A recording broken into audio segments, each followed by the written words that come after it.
Pada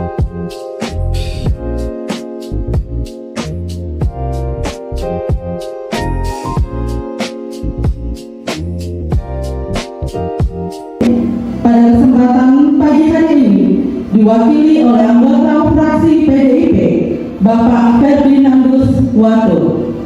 Silakan untuk menempati kursi yang sudah disiapkan.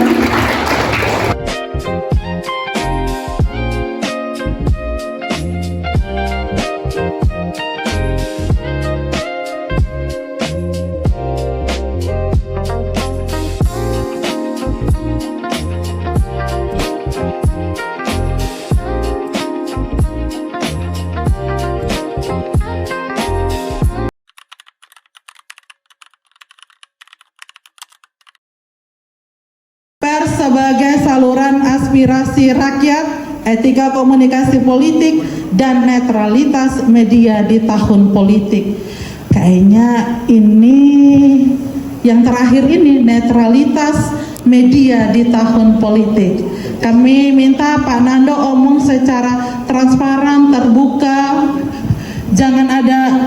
tidak ada rahasia di antara kita untuk hari ini. Pak Nando, silakan 7 menit. Baik, terima kasih atas kesempatan yang diberikan. Yang pertama, atas nama Lembaga Dewan Perwakilan Rakyat Kabupaten ND mengucapkan Selamat Hari Pers Nasional yang dirayakan hari ini, dan jujur saja bersyukur sekali boleh ambil bagian, dan secara khusus juga sebagai anggota DPR, dan saya juga dibesarkan oleh Rumah Pers itu sendiri. Jadi momentum hari ini semacam kembali lagi untuk reunian bersama dengan teman-teman wartawan. Kayaknya sebentar ini kami terima kado. Baik, dalam hubungan dengan pers ini, kalau dari sisi kelembagaan, kita melihat bahwa pers itu memang punya peran yang cukup strategis, karena dia menjadi 4 pilar demokrasi ya, selain dari sisi eksekutif, yudikatif, dan juga legislatif, plus juga dia sebagai empat. Dan saya mencoba menganalogikan pers itu semacam kita ada dalam satu tungku dengan 3 pilar itu ya, kalau ngomong tungku, tetapi ada yang menu yang dimasak ya, menu yang dimasak, dan justru pers itu menempatkan dari 3 tungku yang ada di atasnya itu, dia di atasnya sebagai wadah. Dalam hubungan dengan apa?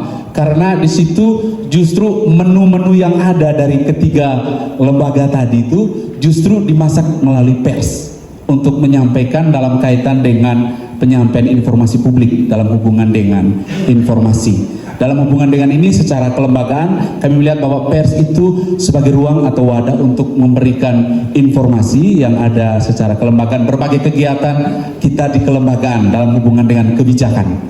Jadi saya pikir dalam hubungan dengan ini secara kelembagaan kami melihat bahwa pers itu sebagai mitra yang sangat strategis dengan DPR, dan hukumnya wajib untuk menyampaikan informasi kepada masyarakat yang akuntabel, tentunya memberikan fakta, lalu juga berbagai informasi di ruang sidang dalam hubungan dengan aneka kebijakan. Di situ pers itu mengambil peran yang sangat penting. Jadi dalam hubungan dengan ini kami melihat bahwa menu-menu masakan kebijakan yang ada di DPR itu soal enak dan tidak, kekurangan garam dan sebagainya, justru pers itu yang mewartakan dalam kaitan dengan kegiatan kita yang ada di kelembagaan. Itu yang pertama. Baik, poin yang kedua, saya melihat bahwa momentum hari ini sebagai bagian dari Hari Pers Nasional, kita melihat bahwa selain fungsi dalam kaitan dengan pemberitaan, tapi juga serentak ini juga pers itu sebagai ruang untuk pengawasan dalam hubungan dengan kebijakan-kebijakan, plus juga dia yang bisa mempersatukan ketiga lembaga dalam pemberitaan-pemberitaan. Ini yang saya melihat satu hal yang rohnya justru ditemukan melalui pers itu sendiri, antara baik eksekutif maupun legislatif, plus juga dari yudikatif, justru yang mempersatukan itu adalah pers melalui pemberitaan. Itu hal yang saya lihat bahwa kata kuncinya menjadi benang merah. Misalnya berbagai informasi yang ada di DPR, apapun itu bisa mempengaruhi aneka kebijakan, justru pers yang menjadi tangannya untuk memberikan informasi, menyatukan. Itu poin yang kedua. Poin yang ketiga, saya melihat bahwa hari ini justru kita momennya adalah melalui PAWE. itu basalio ya pawe itu. Kalau endelio sare pawe. Sare itu lebih kepada fisikal. Yang melihatnya indah, cantik. Tapi pawe itu kalau dalam bahasa Inggris orang bilang ada yang tangible, yang bisa disentuh, bisa dilihat. Tapi intangible, dia yang ada di dalam, rohnya, spiritualitasnya. Inner beauty-nya. Ya, jadi lebih di dalamnya.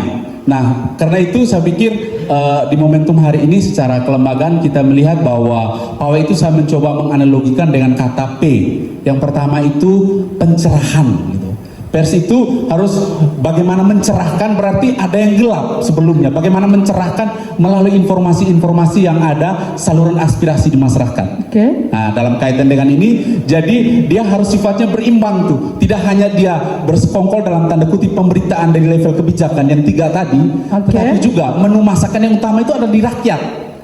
Gitu ya. Jadi pencerahan, dia harus bisa mencerdaskan, mencerahkan, baik itu secara kelembagaan plus juga di masyarakat itu sendiri. Nah, melalui informasi-informasi yang otomatis dia harus faktual, fakta, berbasis data. Lalu juga pemberitaan-pemberitaan yang ada itu juga harus bisa mempengaruhi aneka kebijakan. Nah, di sana fungsinya adalah dalam hubungannya adalah pencerahan, mencerahkan.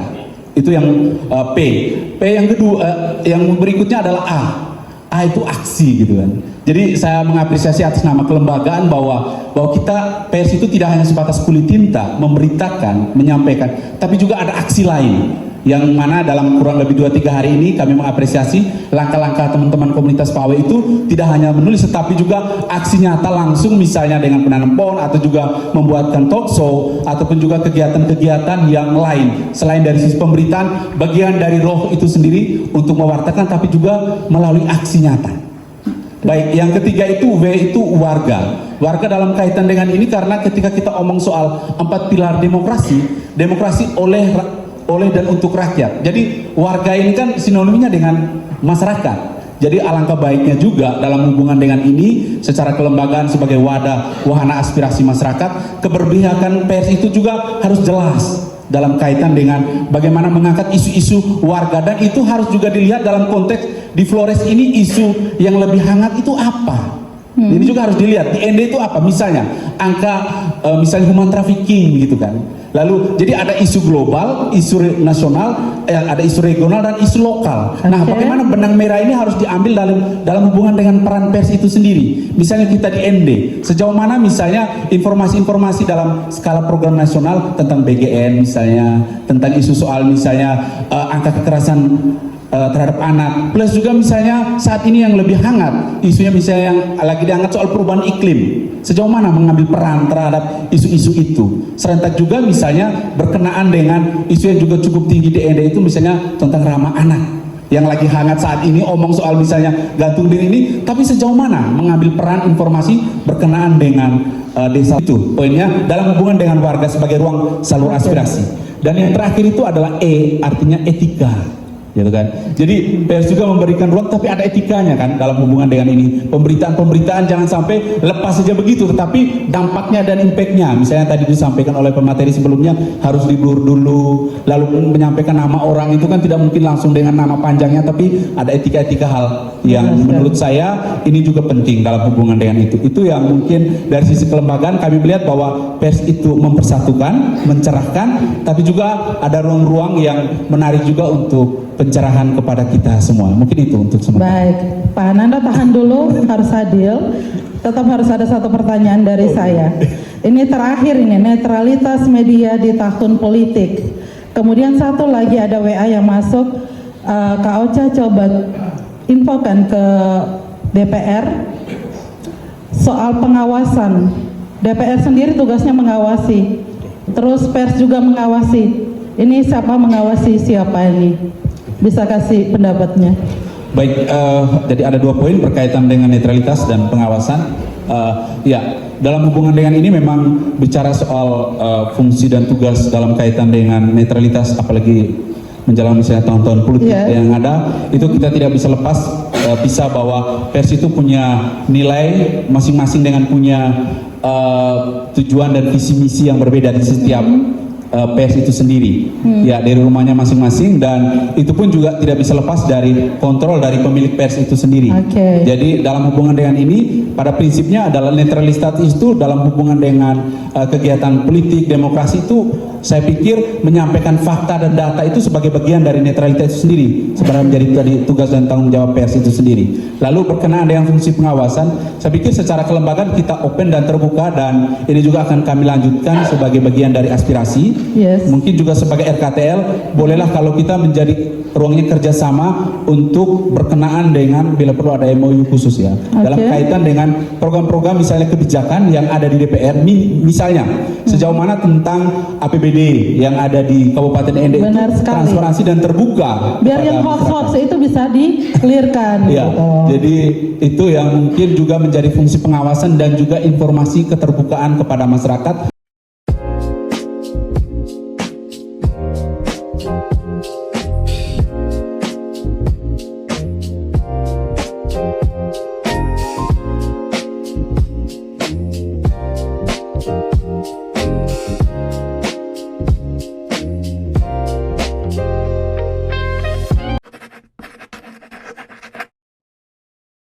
Dari DPRD silakan 1 menit.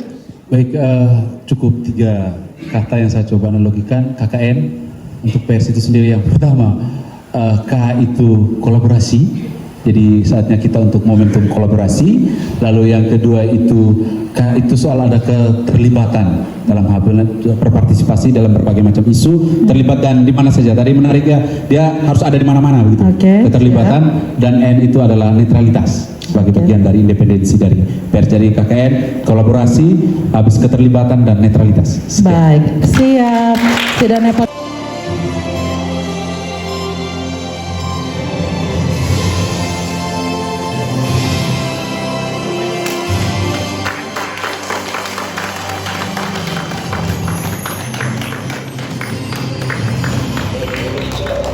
Podcast by Pavel.